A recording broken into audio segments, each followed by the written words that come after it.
Daily Dems doing the work, making noise, and fighting back, day 52.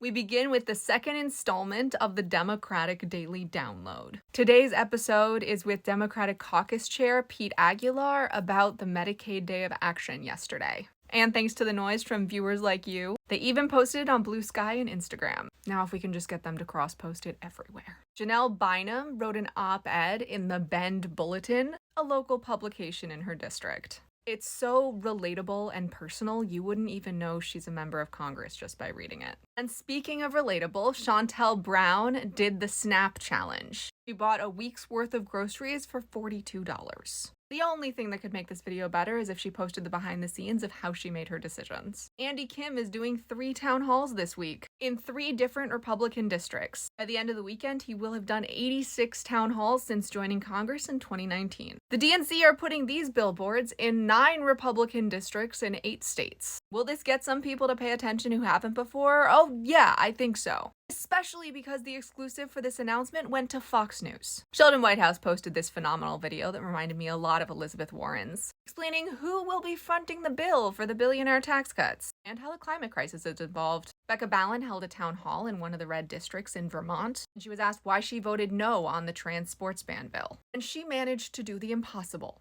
give an answer that alienated no one.